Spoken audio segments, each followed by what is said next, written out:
Welcome everyone. Thank you so much for joining this fireside chat that we have today with Camelback Ventures. We're really excited to be working with Camelback Ventures as an organization. Camelback Ventures does phenomenal things around identifying, developing, and promoting early stage underrepresented entrepreneurs with really the aim to increase individual community education and generational wealth. So they're doing phenomenal work in the community and really promoting more representation in the community of entrepreneurs and the community of tech. So we're really excited to be aligned with their goals and working to develop a strong partnership in a number of different ways. So today we have a number of folks from Camelback Ventures here. We have Aaron Walker, who is the CEO, and then we have Reuben, Jerelyn, and Jessica, who are all fellows with Camelback Ventures, who are entrepreneurs and working closely with this organization.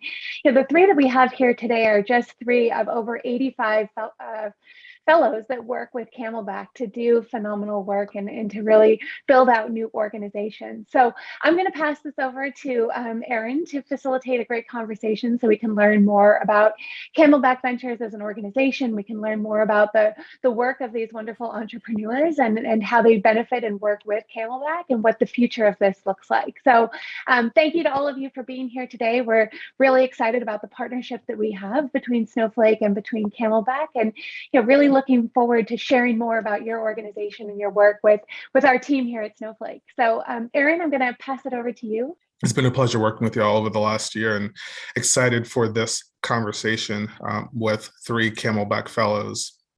So just to give some quick background for those who are unfamiliar, Camelback is an organization that seeks to increase opportunity for entrepreneurs of color and women by investing in their ventures and their leadership while advocating for fairness in their funding.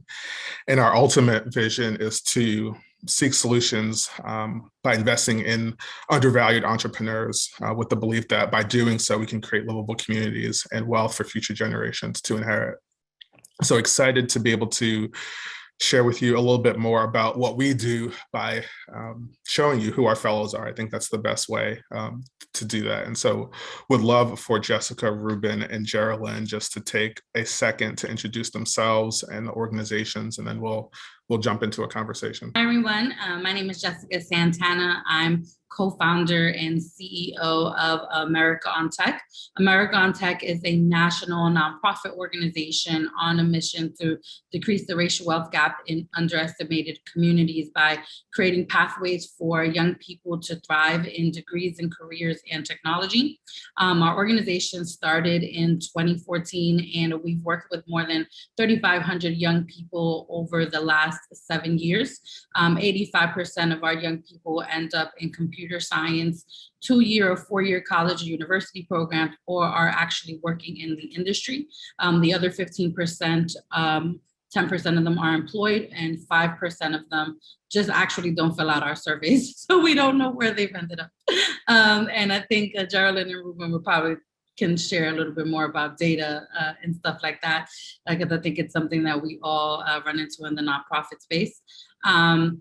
This work has really come from a place of passion. I was working in the private sector in technology for companies like Deloitte and Accenture, and saw how talent strategies oftentimes leave Black and brown young people out of the equation. And I do believe that we're in a time where we need to have alternative pathways for young people to be able to thrive economically. We really see career mobility, career advancement, and economic mobility as a social justice issue. So we see that the work that we're doing, one of the outcomes is diversity in technology, but for us, we're really committed to making sure that our work is really about economic and social justice. So really, really nice to be with you all today. Hi, everyone. My name is Reuben Ogbonna. I'm the co-founder and executive director of the Marcy Lab School.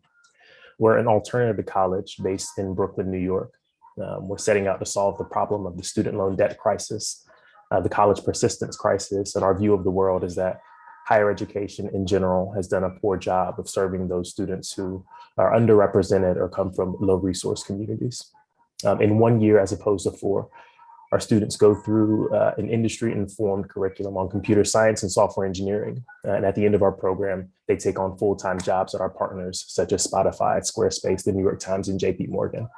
At the end of our 1-year program, our students on average earn about $103,000 per year, with salaries going up to $190,000 at the age of 19 and 20. We're super excited about the way that that allows them to build wealth for themselves and their families and skip over the parts that most people have to go through of navigating debt, obligations that come with later age. We think part of solving the wealth crisis, the wealth gap, is to get wealth in the hands of our young people in our communities at an earlier age. And we're super excited to do that. It's a pleasure to meet you all, and excited to dive into this conversation. Yes, thanks so much for having all of us. My name is Jerelyn Rodriguez. I'm the co-founder and CEO at the Knowledge House. We are headquartered in the South Bronx, and we specialize in code and design job training for youth and young adults. So we serve both high school students and adult job seekers to close what we call the leaky tech pipeline. And we specialize in teaching data engineering, full stack web development, cybersecurity, and UX UI. 75% of our students traditionally get their first job in tech after our programs. And we're really excited that for this current cohort during COVID year, 90% of them are currently working in internships or full-time roles as engineers. So we're really excited about our improvement. And this year we are expanding nationally and reaching Newark, Los Angeles, and Atlanta. And I started this work because college worked for me, but it did not work for a lot of my peers and family members growing up in the Bronx. And I wanted to make sure that everyone had access to high-paying jobs, especially in tech, where we know almost half of them don't require a bachelor's. And so I'm excited to keep the work going, right? Especially as we recover from COVID, digital skills training is more important than ever. And so I'm really, really excited to be working with Reuben and Jessica to expand our efforts. And thanks to Camelback for all of your support. Excellent. Well, thank you for those introductions. And Jerelyn, I think that was a good segue into the place where I want to start this conversation. You know, because you were just talking about your motivation for starting the Knowledge House. And I know that for me, part of my motivation starting Camelback was just knowing that there were really talented entrepreneurs of color out there who weren't being given the same opportunities to launch ventures that were going to have an impact on communities, and particularly communities of color. And that was a big motivation for me, just sort of seeing that all these ideas are touching folks of color, but the leaders oftentimes, or not enough times in my opinion, were folks of color. And so I would love for us to just sort of build on that. Like, what for you, Jessica or Reuben, to start motivated you to start your company, and what also motivates you to keep going? You know, so I think that I want to actually start off as being a young person. I think, you know, I fell into technology, and it was something that I got into because I started coding on MySpace.com when I was a young person, and it became a side hustle for me in high school. And so I was charging people $25 to give them custom MySpace pages. But at the time, I actually didn't know there was a career in this industry. And I also didn't know how much money was actually generated by people who actually obtained jobs in this industry. So having graduated from New York City public schools and, you know, having gone to be the first person in my family to graduate from college and pursue a career in technology, my first job offer was about 6 times my family's household income. You know, my mom and dad raised us on an income of no more than $20,000 a year. And my first job in technology was paying me well above 6 figures. And at that time, you know, working in the private sector, looking around and seeing that there were not a lot of Black and Latinx professionals, I had really big questions about how I personally got into technology, and yet so many young people in the community that I'm from don't necessarily have those same opportunities. When I thought about my career trajectory, there wasn't any computer science in my classrooms in K through 12. And when you look at the numbers, you know, Black and Latino students are 7 times to 8 times more likely to go into this field if they're actually exposed to it within very critical years, like their high school years. So the fact that our schools are not teaching it, we don't have a teacher workforce that is actually capable to executing that on the ground. And on top of that, there are not a lot of free programs that young people can participate in to gain these skills. I was very much motivated to start creating an ecosystem by which young people at an earlier age can actually start tinkering and building and creating products and services. You know, when we first started this organization, I think we were very much committed to ensuring that we expose as many Black and Brown youth as possible to participate in this industry. But as time has passed, you know, and our alumni started getting jobs and getting access into computer science, our work, you know, we really see it directly tied to economic mobility. And I know what that looks like because I know what it was like to go from, you know, having been classified as low income to then being able to obtain a job in a well-paying industry. Tech jobs are not going anywhere. You know, they're one of the top sources of new wages in the United States. And I think now more than ever before, we need to be positioning young people to actually compete fairly, not for the jobs of tomorrow, but definitely the jobs of today, because they're here and they're not going anywhere. And that's what keeps me motivated to continue to do this work. Excellent. Thank you, Jessica. Yeah, my Marcy Lab School journey started actually in the classroom. I spent the vast majority of my career as a K through 12 educator, mostly in middle schools and high schools, as a math teacher and a computer science teacher, as a dean and assistant principal. And most of that time was spent in New York's charter school sector. And public education in New York and in the charter school sector in specific has a very singular view on college as the one metric for success. College is embedded into the cultures of most of the schools that I've been a part of, even such that the rooms don't have numbers. You don't go to homeroom in room 704, 205. You go to homeroom at Morehouse College or Amherst College. From the time students are 5 years old, they're made to believe that if they can matriculate through this path that ends at a four-year college, they'll be able to climb up the economic ladder. And I very much so believe that to be true. As a leader in these schools, I was able to say that 100% of my students were able to make it off to college at the end of 4 years at Coney Island Prep High School in one of the lowest income zip codes in Brooklyn, New York. We patted ourselves on the back. We were celebrated in our local press. And what I saw after the press went away and our students went off to college was that they had some really hard challenges to contend with. Many of our students got into the schools of their choice, but didn't receive enough financial aid to attend. And that's a very common problem that people don't talk enough about. When a student gets into their dream college and doesn't receive enough financial aid, they have two really poor choices. They could either A, choose to finance the gap between what they can pay and what college costs with student loan debt. I think we're very familiar with that crisis in this moment. That leaves a student in a really difficult situation. It's hard to counsel a student who wants to work in PR or who wants to work in nursing and has an opportunity to go to this college that she's always dreamed of, but it will require her to take out $40,000 in loans per year. And we know that that's more than what her family will make in a year.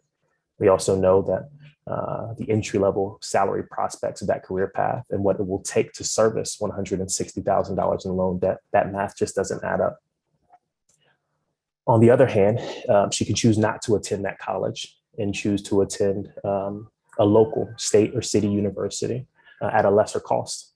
That's a decision that's financially responsible, more financially responsible than I would have been able to make at age 17 or 18. And so we can commend those students for thinking about the long-term implications of like the financial burden of college. But what they don't know is that by choosing not to attend their dream school and instead go to that local city or state option, they're less likely to meet recruiters from companies like Snowflake, for example. So they're handicapping their future earning potential in a different way.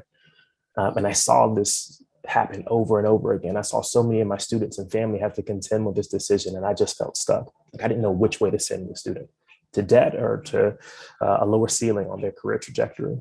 And year after year of seeing this, I got together with a couple of colleagues who later became my co-founders and board of directors. And we thought like, one, this is wrong. Two, we think students deserve better options. Three, we think we could provide that option. We thought that we could create a better version of college built from the ground up to serve students with a ton of potential, motivation, and the possibility of success in their life, but with systemic barriers to the traditional system. We wanted to make the program quicker, 1 year instead of 4, because we knew that the data suggests that part of the reason why students from low-income communities will fail to persist in college because of the financial burdens that don't stop over the course of those 4 years as they stop for their peers. We wanted to make it practical. We knew our students didn't have the luxury of graduating from a post-secondary education without the skills necessary to compete for jobs in the market. 3, we wanted to ground it in networks and social capital, because we knew how we landed our first jobs. And those things are often taken for granted for students who come from families that don't have the same amount of social capital that their wealthier peers might have. We said, if we can put those things together, a really practical skills-based, in-demand skills-based post-secondary curriculum, and then pair that with a well-rounded civic studies curriculum that allows students to step into their own leadership and sense of identity, then we could create, in a fraction of the time, young adults who are every bit as competitive as those who come from the schools that you all are used to competing with, to recruiting from. And we started with a pilot in 2019 with 9 brave students who trusted us with their post-secondary education. And at the end of that 1 year that ended in the pandemic, we were incredibly proud, somewhat surprised at the types of job offers those 19 and 20-year-olds were able to pull down, and the companies that later came to call themselves partners.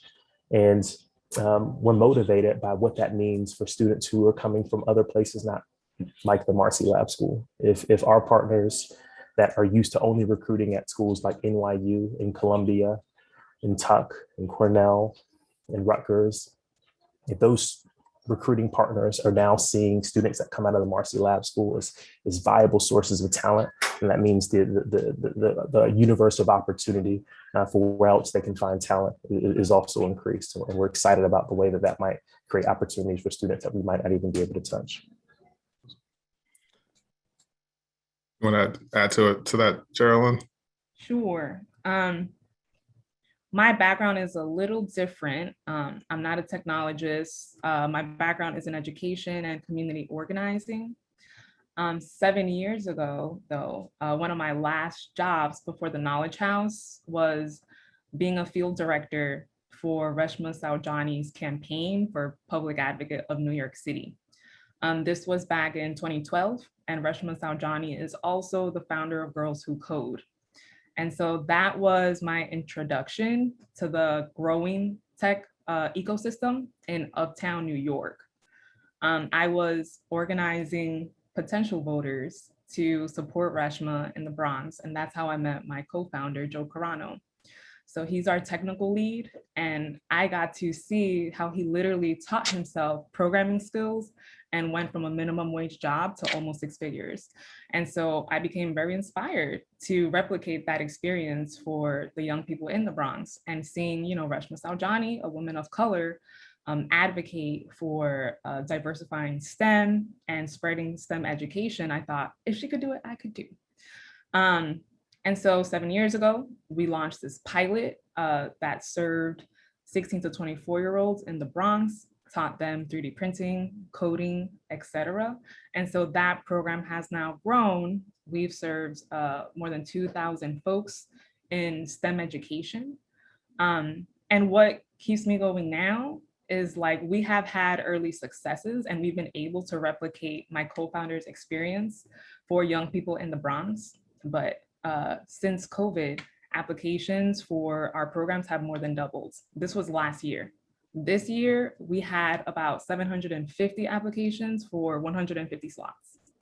And so just understanding, as Jessica said, like, this sector is really fail-proof, right? We know that today, 20% of all open jobs in New York City are tech jobs. And more than 50% of all jobs in New York City require some type of digital skills training. So the ability to just be responsive to the need is what keeps me going, because we want to make sure that we impact as many lives as possible, and starting in the Bronx and, going wherever we are needed. So very excited about our work and our growth. Excellent. I think the stories that you all tell are beautiful and really ground us into why you all are doing this. And you also begin to touch on pieces of where you're going. And I'm curious for you all to share, this journey of being a founder in particular is a long and arduous one. Like, what are you most proud of at this point in your journey, and why? I think that there are a lot of things that I can be proud of in this journey. One of the things I can be proud of is like making it this far, right? The numbers support that Black and Brown leaders who are launching ventures, a lot of times they don't survive past 3 or 4 years. And America on Tech has been here for 7 years. And these 7 years haven't gone in vain. What makes me most proud outside of just being able to continue to do this work is actually having young people over the last 7 years saying, thank you, you were the reason why I got my first job, or thank you, you were the reason why I got my first paycheck, or thank you for showing me that I can do something that I don't usually see people like me being able to do. So honestly, for me, it is a lot of the things that I can't quantify that make me excited. I guess I can quantify student salaries and how much they are making, right? Which for us, the lowest reported salary at America on Tech has been $75,000, and the largest reported salary has been like $250,000. So I think, for me, it is a lot of the things you can't qualify. It's like the moments when you spend with a young person and then they tell you how you've changed their life in a way that you never actually thought that as an entrepreneur, you'd be able to make that kind of impact. And I think, thinking about the last year, I think the last thing I'll say that I'm proud of is the way that we've pivoted. During COVID-19, our organization could have went down the drain. We could have raised no money. We could have lost young people along the process. And I would actually say what the pandemic did was force us to innovate and force us to get more creative about the way that we can serve young people outside of New York City and Los Angeles, which are our 2 current regions. And I'm just really excited and proud of what is to come for what we've learned over the last 7 years, and continue to bring these programs to communities that deserve them. Go for it, Jerelyn. I think for us, we also survived the pandemic. I think that is what I am most proud of 7 years later, just because when we started, we had people telling us, you're not gonna make it past year 2. You are not relevant. Why are you doing this? You shouldn't even be teaching poor kids how to code, right? And like, the fact that I'm here with 2 other leaders and there's a lot more of us proving these people wrong is like so important, right? And so the fact that we have survived the pandemic and literally improved our outcomes, like we had the highest performing cohort during the pandemic, we're so proud of that. We also raised the most money last year, right? And so as Jessica mentioned, we were also a nonprofit. We could have shut down, right? We were planning to do payroll cuts. We were planning to just do contingency plans so that we can make it, but we ended up having the most successful year. And I think it's because as a leader, I have grown and like people have grown their trust in me over time, right?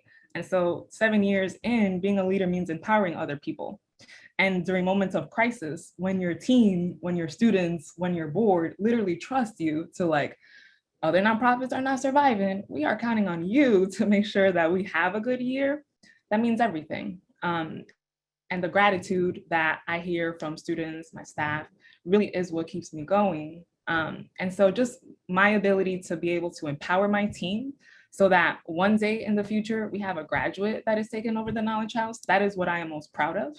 And so just understanding the trust that I have built for my team over time, that means everything, more than like the data points. That's awesome. I echo everything that Jerelyn and Jessica said, and just want to reiterate that like something that makes us proud, makes me proud, is just helping young people step into financial independence. Like that feeling never gets old. Like you still never lose like the joy of seeing a young person get a job offer that fundamentally changes the trajectory of their entire family's life. That doesn't get old. And so that obviously is like, one of the things that makes me incredibly proud. But then secondly, it's the systems change work that we're doing. Like, I think our higher education pyramid model is deeply inherently flawed. And then the way that corporate recruiting is built off of that is like a systemic inequity. And if we can change the hearts and minds of large organizations, and it's creating impact, far outside of our reach and grasps. The story that comes to mind is with one of our hiring partners here in New York. Oftentimes, one of our pathways to full-time early career engineering roles is through the internship pathway. And it kind of speaks to your question, Jonathan, around employers seeing our work as charitable acts or investments benefiting their organizations. And I'm certain that Jerelyn and Jessica would agree. Like, we only would partner with the organization if they see the true value in our students as sources of talent that can strengthen the organization. And what comes to mind is an internship at one of our employer partners here in New York. They're a large engineering organization. We had 3 students join their intern class in 2019, intern class of about 40 technical interns. Pandemic hits after they solidify their intern class. And like most companies, they had to determine whether or not they would cut their internship. They decided to keep their internship, make it virtual, but communicated that the likelihood of conversion was much lower. Typically, this company, like many, their internship to full-time hiring is like their kind of largest pathway for early engineering talent. So 3 interns out of 40. At the end of the summer, only 8 interns were asked to come back full-time. And of those 8, 3 of them were Marcy Lab School graduates. And that doesn't seem to make sense because they're interning alongside of students who come from the schools that, they're supposed to come from, the Cornells and the UVAs and the NYUs and Columbias of the world. And so those 3 19 and 20-year-olds from the Marcy Lab School beat out their peers from very, very expensive organizations. And that's based on the engineering performance rubric. And so on one hand, it's like, that isn't supposed to happen. On the other hand, when you look a little bit closer and squint your eyes, it's like, oh, this makes a ton of sense. One, the kind of low-hanging fruit is the way we're teaching. It's a computer science program, but it's applied. Reverse a linked list, do it in JavaScript, so then you know some React too. The first week of your internship, you can be productive because you've kind of been trained, not just in the theory, but how this stuff is applied in the real world. The curriculum is informed by our partners. So it makes sense that you can begin, working on your first tickets in week 1 or week 2. But there's something deeper than that. It's our students know what this opportunity means for them in a really unique way. It's one thing for their peer who comes from MIT or Carnegie Mellon to intern at this company and go back for their senior year, and their friends say, how was it? And say, it was fun, it was cool. I think I might use this internship to try to get an offer at Snowflake or Google or Amazon. Whereas our students, like, they recognize the investment that this company has has made in them. They recognize what this role can mean for them and their families, and they work like it. First one's in and the last one's out. Thinking of every single way they can add value to that company because they know what happens for them if this converts. And so through that lens, it's like, yeah, it makes sense why those students converted. And it also makes sense why that company has now hired 10 of our graduates, now making us not the largest supplier of diversity engineering talent for that company, but the largest supplier of early career talent, engineering talent in the company's pipeline. And so we're proud of that because if they can hire a Marcy Lab School graduate, they can hire an America on Tech and a Knowledge House graduate, a graduate from Morehouse College or Medgar Evers College, because the framework of where talent comes from is now shifted.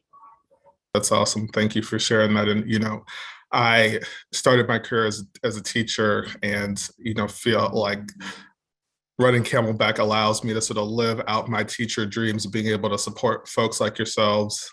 And I think the benefit of this job is that, oftentimes when you're a teacher, students move on and maybe you stay in touch with a couple of them. But, I think one of the joys of my life and of this job is being able to stay in touch with all of you and be able to see your growth and trajectory over the years. And, Jessica and Jerelyn were in Camelback's very first cohort, back in 2015. And so, I feel like we've been on this journey together, and it's been amazing to watch all from up close and also at times from afar, because I know we all have been busy.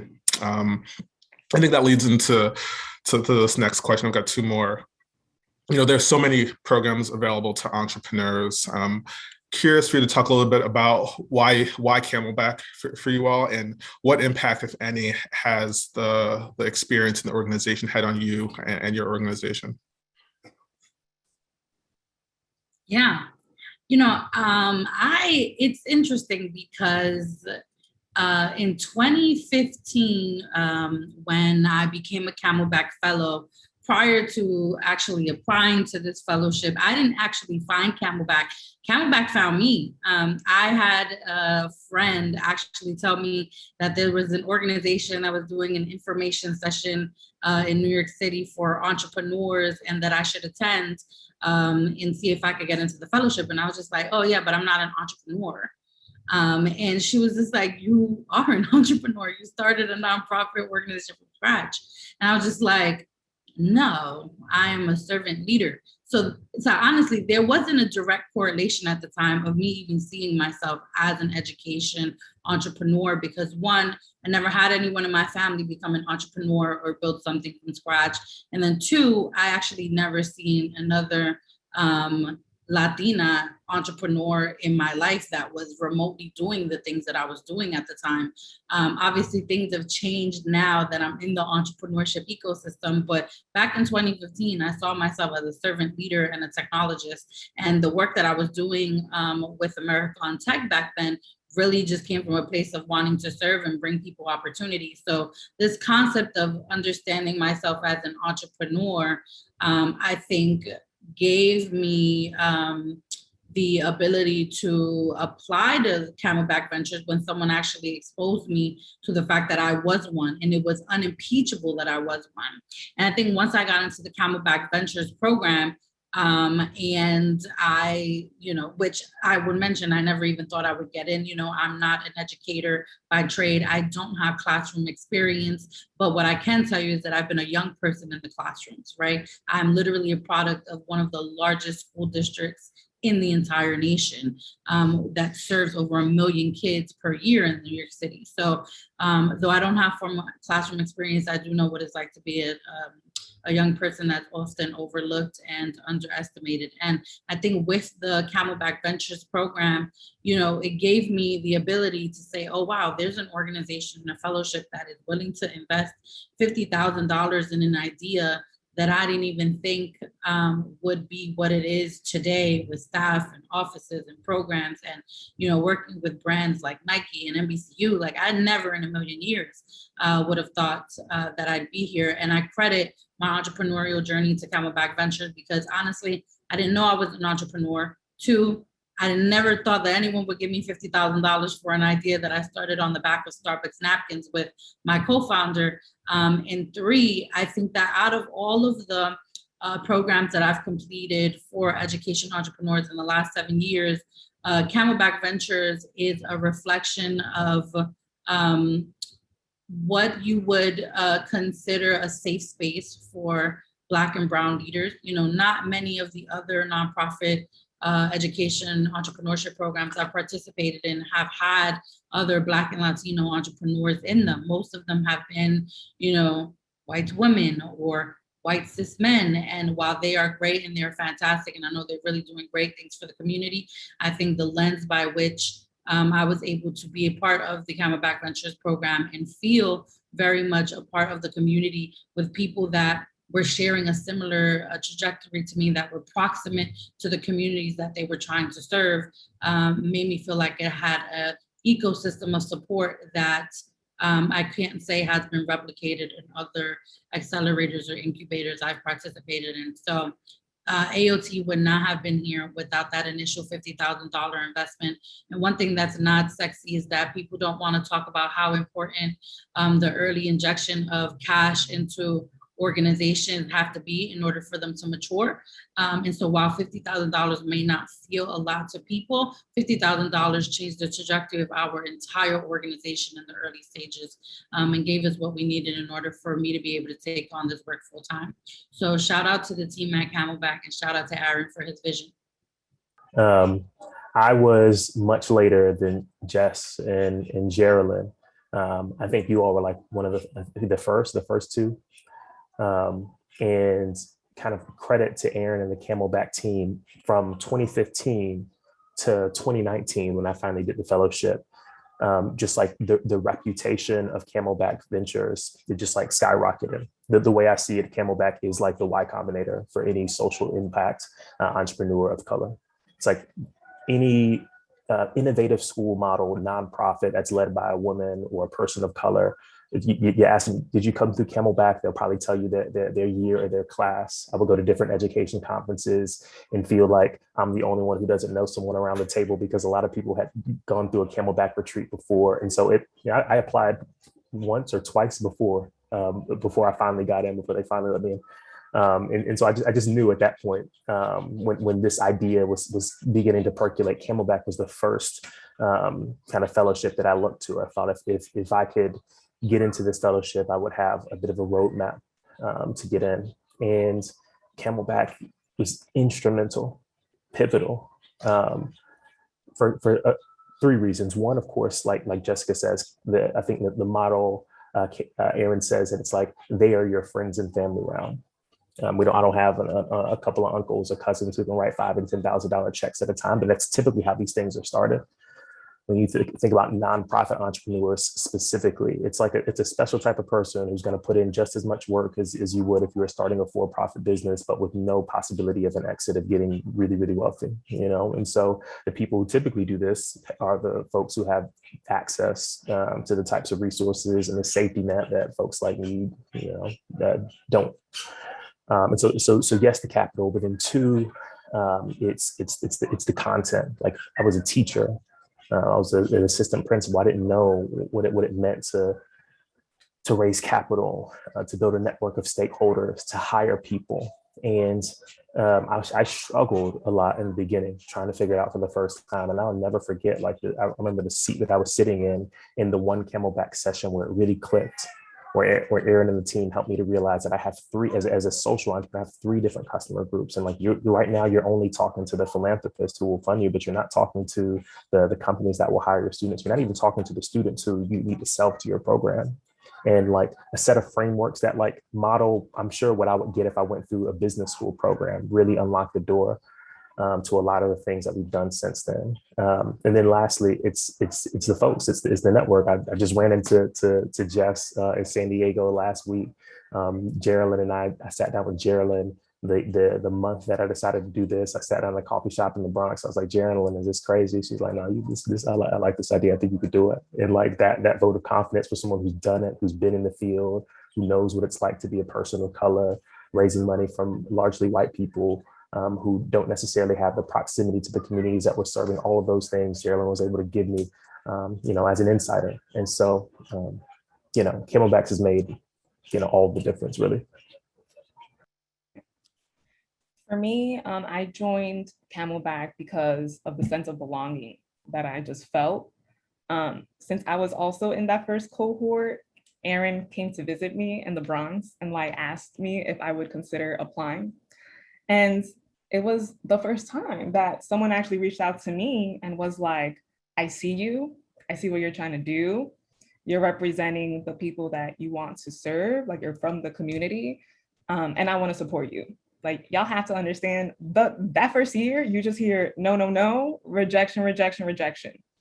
And Reuben said that Camelback is like the Black and brown Y Combinator. I used to call Camelback like the Black and brown Echoing Green. Right. And so I applied to Echoing Green that first year that I started the Knowledge House. I didn't get in.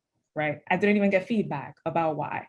And so the fact that Aaron came to me and said, I see you, I want to support you, that means everything. Someone actually giving you a shot. And so I knew that I was going to feel that sense of belonging, especially because I was going to be with other females and people of color that are like-minded, that are mission aligned. And so I think even now, that idea of fellowship, what Reuben said, right now, so many applicants to Camelback reach out on LinkedIn and they're like, please let me know if you have tips on the process. Let me know about your experience. And it's even if those folks don't get in, I'm growing my network and I'm being connected to more and more people that are trying to solve community problems and that look like me. So it's just expanded my network because we all work together. Literally, I was talking to Jess on the phone last week. Reuben said that pre-COVID, we were having coffee together in the Bronx. And so that's what it's about. I have been able to grow my network of POC entrepreneurs in a way that I wouldn't have without Camelback. And so that is everything, especially when you are feeling, okay, I need more people in my support system. Excellent. I appreciate those kind words, and like you all are Camelback, so thank you. One last question. I know we have a little bit of time left, and one is just to turn it a little bit outward and have us sort of think about like the tech sector itself. And so each of you work to improve DEI, diversity, equity, and inclusion in the tech sector in the variety of ways that you've described. And Snowflake is a leading company in the sector. And so, what advice would you have for companies about identifying, developing, and promoting leaders of color in their organizations? I can start. So the one thing I'll say is that America on Tech does not work on diversity, equity, and inclusion in the technology sector. Diversity, equity, and inclusion is an outcome, but it's not the goal. And I think that that for us, because it's not the goal, it frames our work differently. So you get more diverse leaders, you get more people of color and young women in the tech sector by working with America on Tech, but our goal is actually not to diversify your organizations. That is something that you have to be committed to. What we are trying to do is making sure that we train and create a highly trained pipeline of young talent that you will not be able to overlook because their talent actually speaks for itself.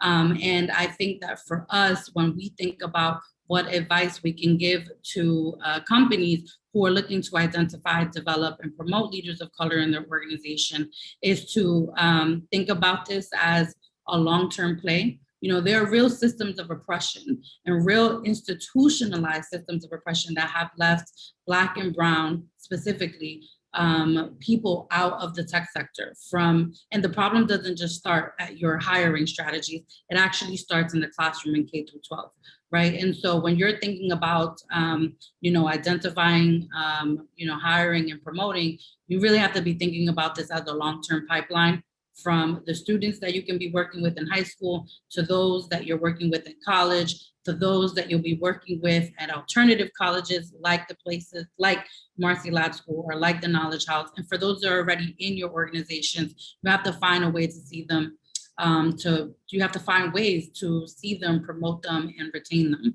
And that for me requires the difference between transparency and authenticity, because transparency is saying, hey, we have a diversity problem, and authenticity is saying, hey, we have a diversity problem, and I think these are the systems internally that we have to dismantle in order for us to create more equitable practices in our hiring, more equitable practices in our training, more equitable practice in the way that we create benchmarks for who gets promoted and who doesn't. And that might require you to rebuild things from scratch. That also requires money. And so if you have a diversity and inclusion budget that only observes $500,000 a year, I would encourage that to become $3 million a year. I would also encourage that your diversity, equity, and inclusion departments are not siloed from HR and that they have a direct connection to your CEO. And it has to go beyond just getting more people in the door. It's about making sure that once they are in the door, they feel seen, heard, recognized, and that they are also being paid equitably in the process. And so for me, I really see the role of corporations and businesses as change agents in their communities.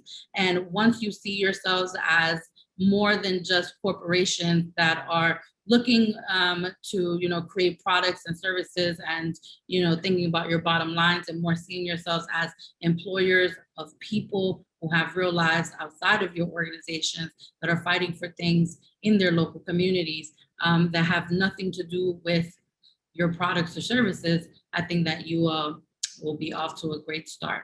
But those are just my inputs. I'm curious to see what Reuben and Jerelyn have to say. I can go next. I'll offer two pieces of advice, and this gets to the question that's in the Q&A about employers seeing our work as charity cases or like a business case, right? I think like the past 5 years, especially, the private sector has become obsessed with like culture fit. And so it makes students at the Knowledge House and at other programs like it present themselves in a way where it's kind of deficit based, right? Because someone who does not come from a wealthy white background has to figure out what parts of myself do I need to tone down, for example, so that I fit into this company's culture. And I think that if companies really care about DEI, then they're gonna have people of color especially present their whole selves. And if you allow space for that, that person is actually contributing to the culture that you have. And they are improving your culture. They're not fitting into your culture. I think everyone is on the same page about we need to disrupt corporate America so that we are more inclusive of people from these backgrounds. And so there are improvement areas, which means you should be open to your culture changing. And you should be open to allowing people of color who aren't traditionally hired to be a part of that transformational change. And so then you can start being asset-based, right? When people of color who are applying for jobs, when you ask them what makes you unique, tell me how your personal background versus your academic background can, align with our company values, you allow someone to be their whole selves. So that's one. Get rid of culture fit. We're teaching students at the Knowledge House, when you advocate for yourself, you are contributing to someone's culture and making it better. The second thing that I would advise, if we really want to diversify the tech workforce and be inclusive, especially of people that have been traditionally left out, then you can't only hire for senior roles, right? If your company is growing, you must have a need for entry-level talent. You have to remember that the students that are in our programs, they are entering tech careers and they're not going to be eligible for senior engineer roles, right? Furthermore, if you are still asking for folks to have a bachelor's in computer science, then you are only making room for folks that come from four-year colleges to enter your companies. And that is not inclusive. And so we have a lot of companies, they started changing that policy. Slowly but surely, these companies are becoming more inclusive. But that's a start, right? Take out the culture fit rubric that you have for job seekers and ask them what makes you different and how will that contribute to my company, and give entry-level talent a chance. Open up your internship programs. If you don't have one, create transitional employment models like apprenticeship programs, and have junior technologists that can be mentored by your senior staff. But we have to start disrupting traditional hiring practices. And as Jessica said, it needs to start with the companies, because the charities are doing what we can. Yeah, I would pretty much echo Jessica's sentiment on investing, Jerelyn's sentiment on being aware of bias. And yeah, a story comes to mind of my first year, my first or second year at Duke. I'm going to college where the majority of students don't qualify for financial aid, and they're paying cash for this $60,000 a year institution. And so academically, I feel a fit, but culturally, I feel like a fish out of water. And I remember in one of my economics classes, one of my peers noticed that our economics professor smoked cigarettes after the class. And he walked up to her and asked her if she would like to share a cigar after a class. And like, that's, even to this day, really, like, I can't imagine doing anything like that, like brazen or entitled. Like, who am I to believe that this professor would want to spend time outside of me, let alone while enjoying a tobacco product? But like, he did. And like that, him and that professor were like this. And like, I don't know like what type of opportunities came to him as a result of that relationship with the professor that started with like a cigar after class. But I come from an immigrant household where like the cultural value set is a bit different. Like the deference to authority and seniority is like kind of baked into everything we do from childhood. Even now at my old age with a wife and kid, like there's still certain elder circles that I got to get permission to go into. And so then when I think about a conversation with one of our employer partners where the data suggests that on the technical assessments, our students are outperforming, but on the in-person assessment, we're getting feedback about the level of communication.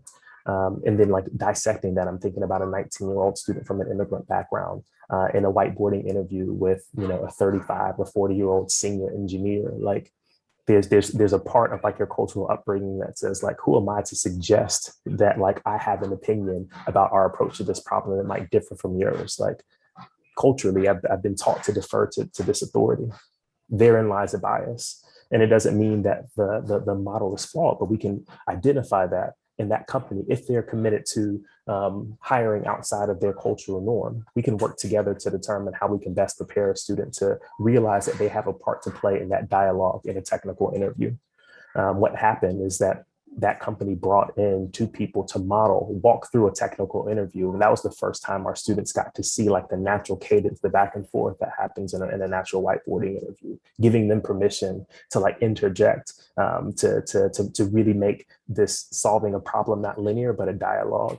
And that only happens if a company is willing to search for biases in the hiring process. And typically that only happens if you're willing to partner with the organization that's steeped in it. And so no matter where you're at, there's incredible schools and organizations that are doing this work every single day. And my only other advice would be to partner with those organizations to learn where your process might be falling short, where there's opportunity to create more equity. Excellent. Well, thank you for sharing that advice. And those are all the questions I have. I know sometimes people ask me to explain Camelback Ventures, and sometimes what I really want to say is I can show you better than I can tell you. And so I think you all are three amazing and great examples of what Camelback is, and the best explanation of why we do what we do and the impact that it's having on the world. So I just want to say thank you for who you are and your time.